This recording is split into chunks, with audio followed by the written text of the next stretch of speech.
Kalau tanggal, ditampung ada hari, saja tapi tidak direalisasikan, percuma, percuma ya. Bisa membludak lagi, bisa membludak lagi. bisa Bahkan aksi lagi ya. bahkan lebih parah, Lebih parah lagi lebih ya. parah lagi. Wah, ngeri. Lihat Kenapa itu? Justisia Ruat Kailo. Apa itu? Hendaklah tegakkan keadilan Nah. walaupun langit dan seisinya akan meruntuh. Wah.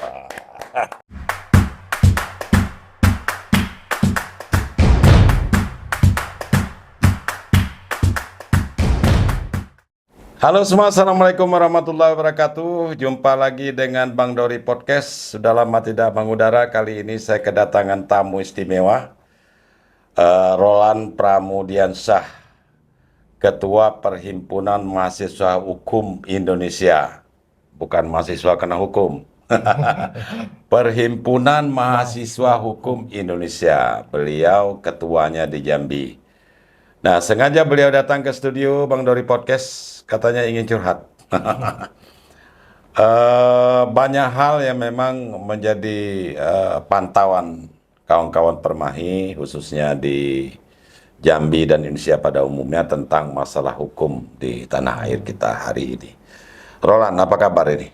Alhamdulillah. Kabar baik ya? Sehat ya? Kemarin ikut demo enggak? Ikut, Pak. Ikut ya? Ikut. Kita buka pos bantuan hukum kemarin. Oh gitu ya? Terhadap teman-teman yang... Ya, masa aksi lah. Oh gitu ya? Ya. Siapapun lah saat itu ya? Oke. Tapi suasana sudah mulai adem sekarang? Sudah mulai adem, alhamdulillah. Sudah kondusif. Ya, kondisip gimana tuh? Memang aspirasinya sudah bisa disalurkan, sudah ditampung? Kalau per hari ini, semua aspirasi itu kan sudah ditampung, Bang. Jadi, Ditampung. kita biarkan dulu. Ada saatnya nanti, suatu ketika, ada Iya, tanggal, kalau ada ditampung hari, saja tapi tidak direalisasikan, percuma. percuma ya. Bisa membludak lagi, Bisa membludak lagi. bisa aksi lagi ya. Bahkan lebih parah. Lebih parah lagi Lebih ya. parah lagi. Wah, ngeri. Kenapa itu? Ya, kita sudah menyampaikan aspirasi, kita sudah buat cetak biru, diterima dengan baik. Sekian tuntutan. Ya, sekian 17+8 Mm-mm. diterima Mm-mm. dengan catatan akan ditindaklanjuti dan sebagai ya, dan banyak pertimbangan akan ditindaklanjuti. Rupanya nggak ada, Sekarang masih menunggu ini, mahasiswa Jambi lah khususnya. masih menunggu, Masih menunggu. masih menunggu. Terutama Apalagi kemarin kan mm, ada di media tuh viral juga kawan-kawan aksi disambut oleh Ketua DPRD Provinsi Jambi yang Iya. diuji untuk membaca Pancasila, kemudian pembukaan undang-undang. Iya. Biasa agak kepleset sedikit. Ya, mungkin udah lama ndak menghafal, itu biasa. Terus apa lagi? Yang menjadi harapan ini sekarang nih, setelah sudah disampaikan ini tadi, tuntutan-tuntutan mahasiswa ini, menunggu sekarang. Menunggu ya, pada Menunggu. intinya kalau kita di dunia hukum itu demonstrasi atau kritik yang kita sampaikan itu adalah hakikatnya untuk memperbaiki Mm-mm.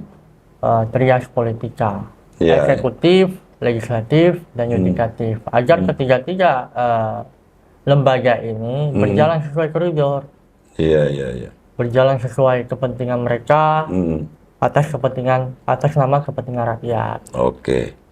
Nah, kita bicara lebih konkret lagi nih, masalah hukum di tanah air, terutama penegakan beberapa kasus yang mungkin menjadi titik sentral perhatian masyarakat, Jadi terutama di bidang kasus-kasus korupsi. Kan itu yang menjadi persoalan penting bangsa ini kan, kasus korupsi. Nah, komitmen Presiden Prabowo ini nampaknya udah main-main ini. tidak main-main. Udah main-main, sudah beliau tampakkan betul gitu kan.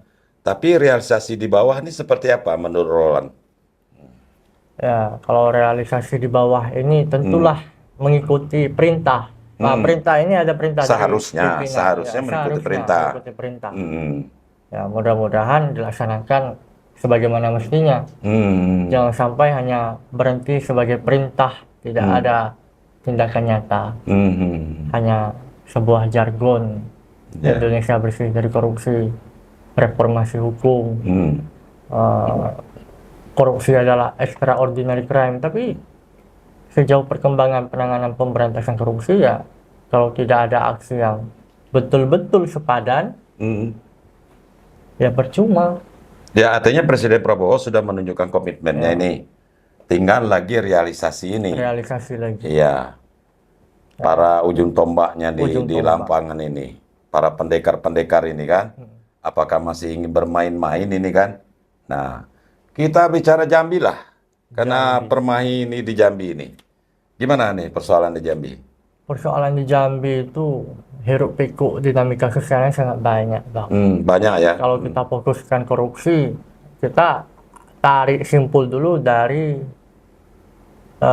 secara nasional lah dulu. Ya, kalau secara nasional hari ini yang sering mengungkap kasus korupsi adalah instansi Kejaksaan Agung. Mulai dari tahun 2023, terhitung 2023, 2024, 2025 itu banyak sekali kasus-kasus yang bernilai fantastis. Secara ekologi, kemarin PT Timah, kemudian secara materi, kerugian negara dalam bentuk uang, bahkan kemarin sempat viral dugaan 1.000 triliun, dugaan 271 triliun, Udah mega triliun. kemudian terakhir itu 11 triliun untuk di pusat. Dan itu juga perintah perintah, kemudian harapan dan visi besar Presiden kita, Bapak Presiden Prabowo Subianto, di dalam Astacita. 8 poin Astacita itu salah satunya adalah reformasi hukum, kemudian pemberantasan tindak pidana korupsi. Jadi kalau tarik ulurnya dari Astacita, kemudian kemarin kita baru saja merayakan HUT ke-80 Republik Indonesia, itu begitu membara-bara Presiden Prabowo Subianto ketika menyampaikan pidato kebangsaan. Jadi salah satu penggalan kalimat yang saya ingat itu begini, Bang, yang disampaikan oleh Bapak Presiden kita, musuh terbesar bangsa kita hari ini adalah korupsi. Betul.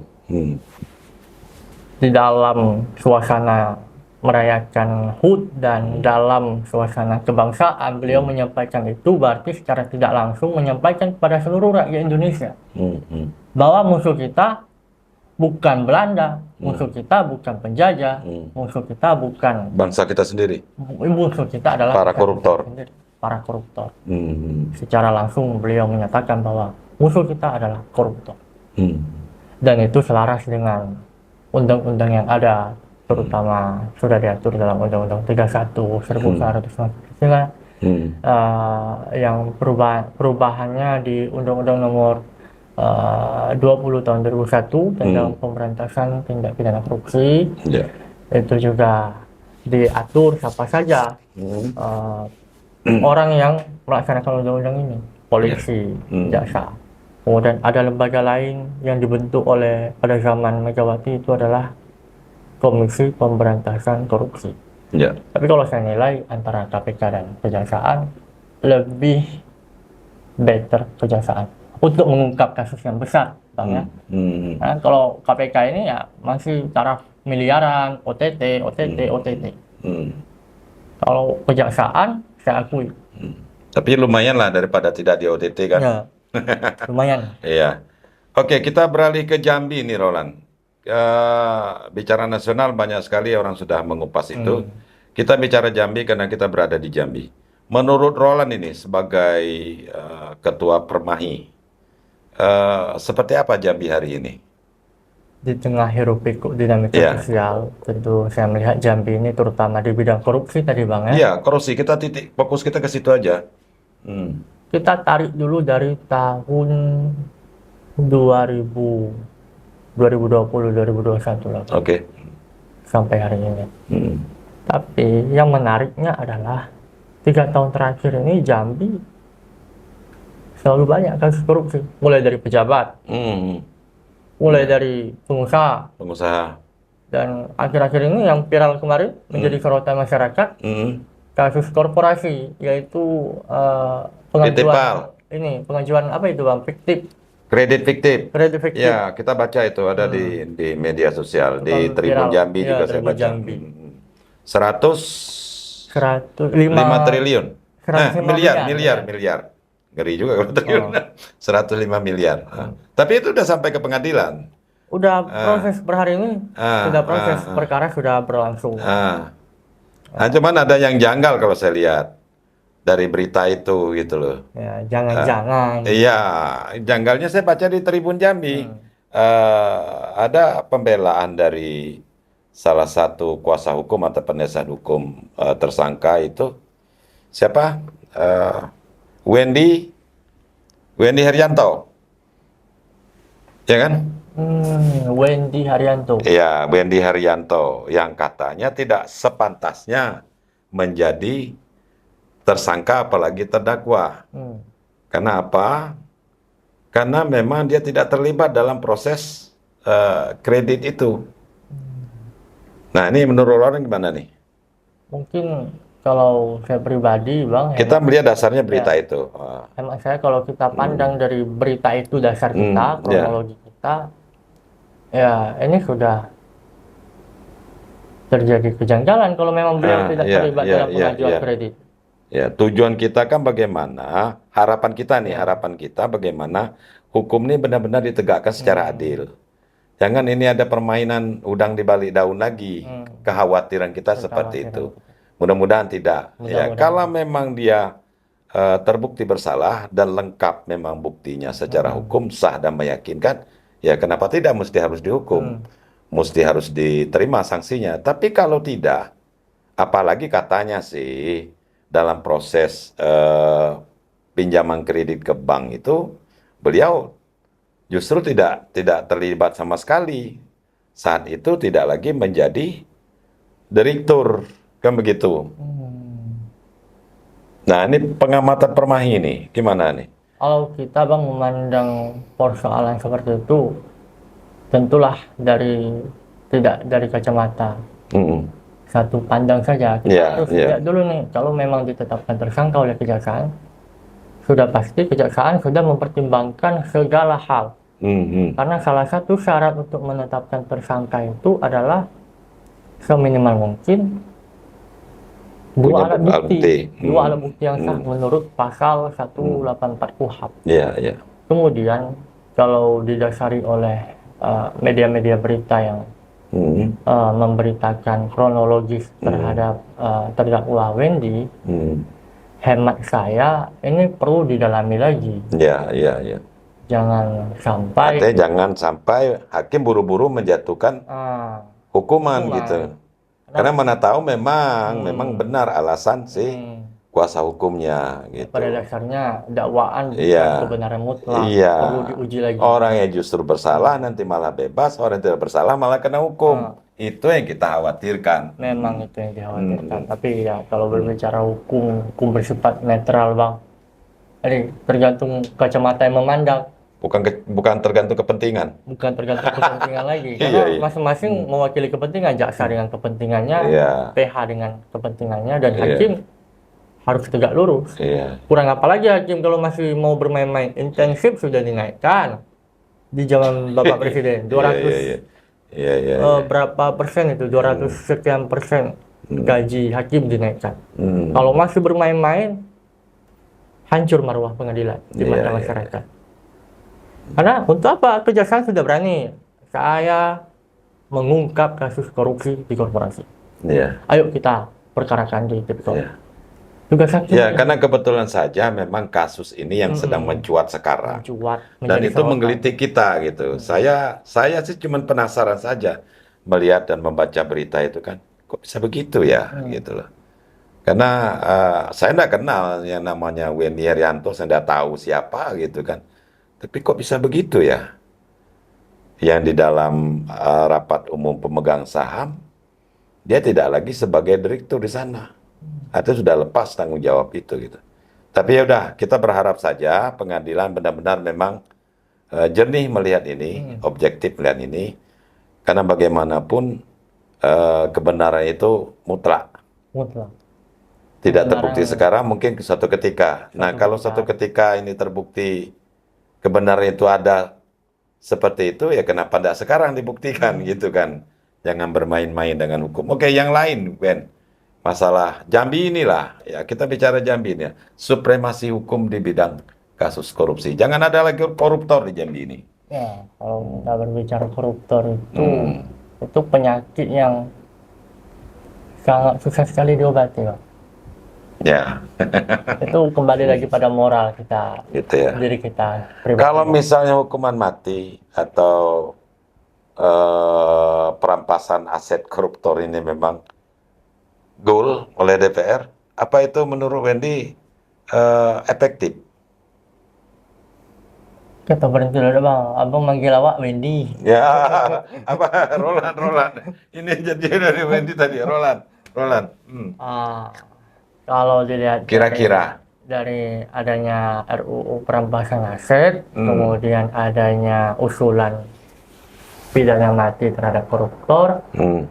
saya kira ada secerca harapan. Nah, Karena itu juga menjadi tuntutan mahasiswa Ya. kan waktu aksi kemarin. begini Bang, kalau kita lihat pidana mati itu bertentangan dengan undang-undang dasar kita, Hmm. walaupun pada dasarnya sudah mengakibatkan kerugian negara yang sangat besar, Hmm. kerugian uang negara, kerugian perekonomian negara. Cuma kita harus memperhatikan prinsip yang lebih mengutamakan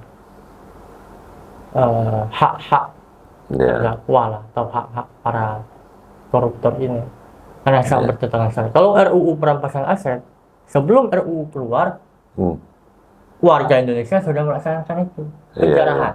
Iya. Kita lihat rumah-rumah DPR Iya. dijarah itu salah satu representatif pelaksanaan dari undang-undang perampasan aset nantinya. Hmm. Itu sudah sangat jelas sekali representatif. Cuma kita ya kalau dari kacamata hukum kan memandang itu penjarahan. Hmm. Kalau di dalam KUHP itu Bang, itu sudah termasuk dalam pencurian dengan pemberatan. Hmm. Karena dengan momen situasi yang tidak kondusif, Hmm. memanfaatkan momen yang tidak kondusif itu untuk meraup barang orang lain secara melawan hukum. Itu berat sekali pidananya, lebih berat dari 362. Oke, sebelum itu teruskan kita rehat dulu. Oke, kita lanjut lagi, Roland. Kita bicara Jambi ini, karena begitu besar harapan kita Jambi ini terbebas dari kasus korupsi lah terutama. Narkoba, itu kan ada terdakwanya yang sudah dihukum seumur hidup. Ya, si siapa? Helen. Tiku dan kawan-kawan. Lalu ada kasus korupsi yang sudah dilaporkan ke Polda, kemudian ada juga yang melapor ke KPK oleh teman-teman aktivis LSM ini. Nah, menurut Roland ini, selaku ketua Permahi, mahasiswa yang sangat concern berbicara masalah hukum, gimana kira-kira? Nah, kalau berbicara korupsi ini, dak-dikduk juga, Bang. Kenapa ada gedung-gedungnya? Mungkin kalau teman-teman LSM sudah mengadu, teman-teman media sudah mengadu, kemudian teman-teman mahasiswa sudah mengadu, tapi tidak ada tindak lanjut, saya kira mungkin ada beberapa hal yang mungkin masih dipertimbangkan, atau mungkin ada hal-hal lain, jangan-jangan, tanda kutip jangan-jangan. Tapi tentu kita sedikit banyak harus mengapresiasi kinerja para penegak hukum. Mungkin dalam hal ini Kejaksaan Tinggi Jambi. Kalau kita tadi berbicara PT PAL, kalau kita tarik lagi sejarahnya di tahun 2023 pernah disegel karena tapi kan tetap menarik ini jadi PT PAL nih jadinya ya. Tapi sekarang masih beroperasional. Dengar kabar masih tetap operasional ya walaupun sudah disegel. Kan status sekarang kan sedang berperkara di pengadilan. Nah, ini kan jadi menarik memang PAL ini. Tidak hanya kreditnya 105 miliar ini. Ini ada apa ini gitu loh. Nah, mungkin kalau terlalu jauh terhadap hal itu, kami belum mendalami lebih lanjut. Mungkin ini informasi sebagai informasi dan kami akan coba dalami. Ya, kita melihat realitas kan seperti itu sekarang. Kita tidak ada kepentingan apapun di sana, kenal saja tidak gitu kan. Tapi mengamati hal-hal yang memang sangat, ya katakanlah trending topiknya untuk akhir-akhir ini kasus korupsi di Jambi yang sampai ke pengadilan itu. Kredit fiktif sebesar 105 miliar. Terhadap banyak itu, pernah lihat ada 105 miliar? Tidak pernah. 105 miliar itu duit semua, itu bukan daun sirih gitu loh. Kalau itu disalurkan kredit itu menjadi kur ke UMKM kita, malah tambah sejahtera masyarakat kan. Tapi orang seenaknya meraup uang rakyat ini, uang negara ini masuk ke kantongnya gitu kan. Nah, kita berharap para penegak hukum di Jambi, tolonglah betul-betul memang hukum ini ditegakkan. Nah, kasus lain apa kira-kira? Banyak yang sudah dilaporkan ke Polda, ke KPK. Selaku mahasiswa nih, ingin mendorong seperti apa ini? Apa mau aksi lagi? Tunggu-tunggu mahasiswa beraksi gitu kan? Ya tentu banyak kasus Bang. Hmm, Apalagi dalam dunia hukum itu kan dalam penetapan tersangka seminimal mungkin penyidik itu harus mengantongi atau mendapati 2 alat bukti yang sah. ya oke, benar itu. 184 KUHP. Hmm, Kalau memang belum ada bukti yang cukup atau baru 1 bukti, mungkin belum bisa ditetapkan. hmm, Karena juga menimbang, mengingat, memperhatikan hal-hal lain, hmm. dan ya kita percayakanlah dengan aparat penegak hukum. Karena Ya. sejauh ini kan apalagi kejaksaan dengan Kejati yang baru menjabat beberapa tahun ini, Bapak Dr. Hemanta Kristo, sudah begitu banyak kasus-kasus yang terungkap, bukan hanya lingkup daerah Jambi, tapi di daerah-daerah kabupaten kota itu banyak yang terungkap. Seperti kemarin Kejari Jambi pengembalian dana ini, uang parkir, kemudian di Kerinci itu lagi panas-panasnya PJU, Di Tebo juga gitu di kan. Tebo. Kalau bisa lebih besar lagi, Lebih karena besar kita lagi. yakin ada yang lebih besar dari itu. Di bawah kepemimpinan Bapak Jangan-jangan Dr. yang kecil-kecilnya saja gitu loh. Kasus tambang kita ingin naik, ini kasus tambang, gitu kasus kan? tambang. Karena pasti ada korupsi di sana, pasti ada permainan di sana, gitu kan? Tambang batu bara kan? Mana ini orang yang menjadi tersangka? Belum ada kelihatan sampai hari ini, ya kan? Kasus Ketok Palu, DPR juga belum tuntas, ya kan? Konon katanya masih ada yang seharusnya Masih menjadi ada. tersangka, malah tenang-tenang saja sekarang kan? Leha-leha, Bang. Leha-leha, bahkan sudah ada yang jadi pejabat gitu kan? Ya, kita bukan ingin ada interest pribadi, bukan. Ya, hukum harus betul-betul clear and clean. Ini loh sudah selesai gitu kan? Bahwa ini tidak benar-benar tidak punya alat bukti yang kuat untuk dijadikan tersangka, apalagi dihukum terdakwa. Selesai, close, tutup kasus ini. Nah, ini lagi yang baru kan begitu. Harapan kita nih kepada Permai dan kawan-kawan, bagaimana bisa mengawal ini kan gitu. Termasuk misalnya kasus kredit fiktif tadi, lalu ada apa namanya yang di Simpang Kawan ini, JCC gitu kan, itu katakannya sudah dilaporkan. Nah, mau ya apa hasilnya ini gitu kan? Ya tentu kita mengawal Bang, terus mengawal, memantau, kita memberi sinyal dulu nih, Permai Jambi akan mengirim sinyal kepada aparat penegak hukum, kepolisian, kejaksaan, kemudian pengadilan, kita beri sinyal bahwa kami Permai Jambi mengawasi, kami Permai Jambi memonitor, kami Permai Jambi mengikuti perkembangan, mempelajari kasus, mempelajari dakwaan, mempelajari eksepsi dari PH bagaimana, ya kita pada dasarnya kita mempelajari hal-hal seperti itu, karena khususnya Permai, kalau Abang lihat Permai itu Bang, orang-orang muda, anak-anak Permai inilah masa depan penegakan hukum di Indonesia. Ya, itu harapan kita kan di situ. Karena persoalan bangsa ini yang paling terbesar, seperti yang dikatakan oleh Pak Presiden Prabowo itu, adalah kasus korupsi, penegakan hukum. Nah, kita berharap pada kalian inilah yang akan menjadi pendekar hukum gitu ke depan. Apa artinya bangsa ini didirikan sedemikian besar ini, kalau toh masih saja orang tidak taat hukum, gitu kan? Rakyat masih kurang percaya lagi terhadap penegakan hukum. Hari ini masih sulit masyarakat untuk bisa percaya. Ya, padahal kita sudah jelas pasal 1 ayat 3 Undang-Undang Dasar itu sudah menyatakan bahwa negara Indonesia adalah negara hukum. Titik. Tidak ada lagi gangguan. Ya, dari dulu tuh juga sudah dengar gitu kan. Tapi kan pada realitasnya, kita melihat hukum ini kadang diobok-obok, kadang dimain-main, kadang ya orang-orang yang memiliki kekuasaan saya kira punya power, punya alat-alat untuk mempermainkan hukum. Ya, Itu ya. yang sering kita lihat. Hmm. Kalau kita mahasiswa ini Bang, terutama juga kita yang bergerak dari kaum proletar ini, melawan kekuasaan itu tidak cukup dengan gerakan-gerakan aksi demonstrasi aja. Hmm. Hmm. Kalau bila perlu kita lakukan revolusi. Kita Re- teriak-teriak reformasi, Hmm. reformasi, reformasi. Tidak ada hasil. Ya. Reformasi itu repeat, dalam arti kita Hmm. menjalani kehidupan sehari-hari ya Hmm. seperti itu saja. Bangun siang, berangkat kerja, pulang. Bangun, kerja, pulang. Bangun, kerja, pulang. Reformasi, paling direformasi, bangun, paginya sarapan, kerja tetap, pulang.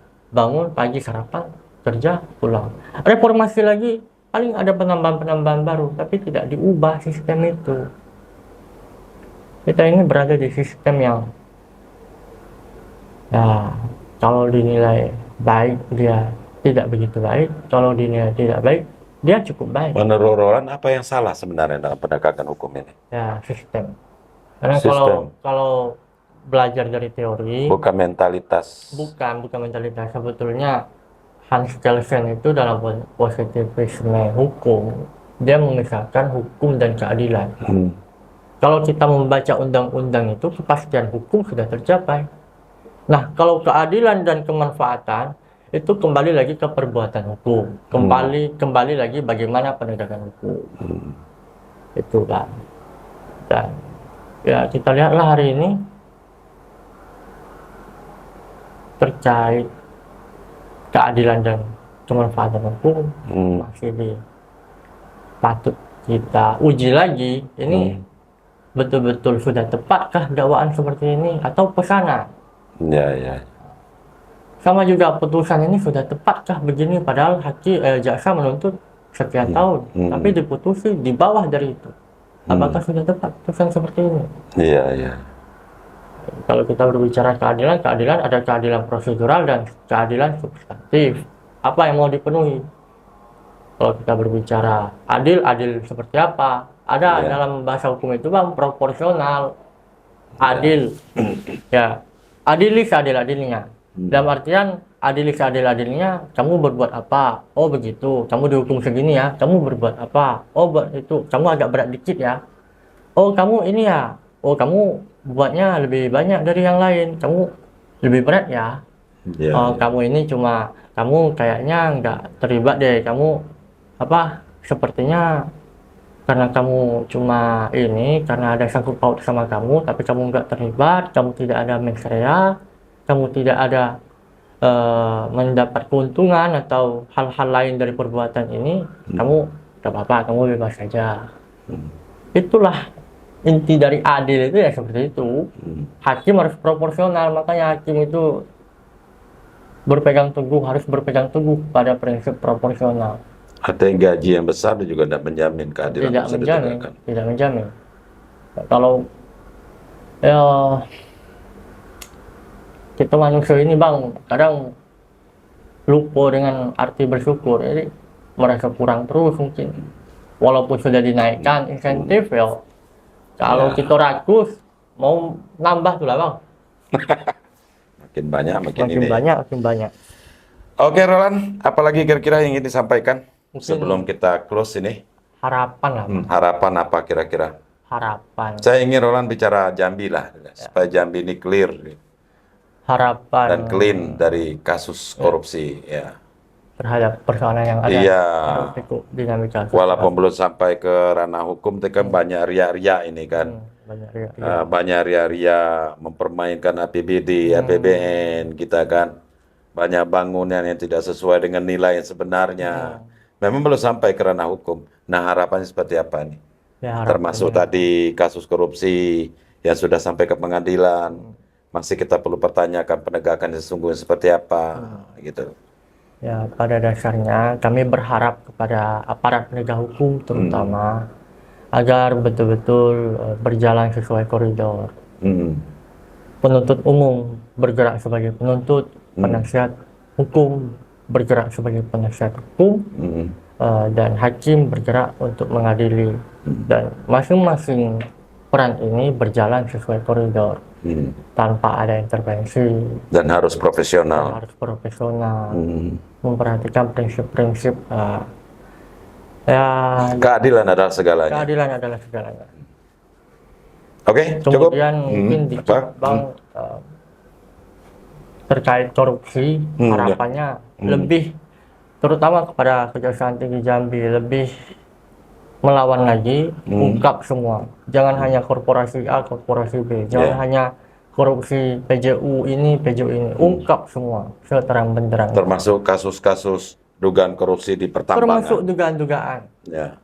Karena Pertambangan ilegal, ya, segala macam. walaupun pada dasarnya korupsi ini tidak boleh menduga-duga. Iya. Dalam artian tidak boleh, oh siap-siap, wah ini kerugiannya segini. Tidak boleh. Tapi kami tetap mendukung. Walaupun ada dugaan, ayo kita uji dulu. Ya. Ya awalnya kan dugaan. Ya, dugaan baru diselidiki, melakukan penyidikan. Kalau memang mencukupi dua alat bukti, Kenapa mainkan. tidak? Ya, mainkan. Tegakkan hukum. Oke. Dan kami Permai Jambi tentu mendukung segala upaya dalam rangka pemberantasan tindak pidana korupsi. Baik itu yang diungkap oleh kepolisian daerah maupun yang diungkap oleh Kejaksaan Tinggi Jambi. Dan kami tentu Tidak peduli mengawal. itu siapapun. Tidak peduli itu siapapun. Mau pejabat, Mau pejabat kah maupun aparat penegak hukum, polisi kah atau apakah. tidak memandang siapapun. Tapi itu berat juga ya. Siapa yang akan mengadili siapa kan gitu. Siapa yang akan mengadili siapa? Iya. Oke, Roland, selaku Ketua Perhimpunan Mahasiswa Hukum Indonesia, apa nama istilah cabang atau apa? Kita itu cabang Bang, tapi Cabang kita Jambi. menaungi Di pusat kan ada kan? ya, kita menaungi kampus-kampus di luar kota Jambi juga. Oh, Jadi untuk saat gitu. ini kita tempusnya di tingkat daerah lah, provinsi. Pokoknya mahasiswa hukum apapun dalam arti luas ya. Mau hukum syariah, ya kan? Hukum pidana. pidana. Ya. Karena kalau di Unja itu Bang, dia ilmu hukum. Ya, Kalau di ilmu. syariah UIN Iya. ada hukum, ya berbagi-bagi dia. Dan sudah berapa anggotanya sekarang? Banyak ya? Terhitung Pasti banyak. hari ini, karena kan 2019 mulai Wah, kembali. iya. 2019 pada 2025 ini terhitung 366 orang.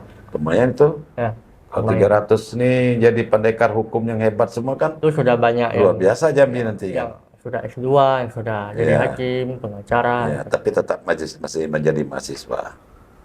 Sudah, mungkin sebagian sudah masuk IKA, Oh, Ikatan Alumni, oke.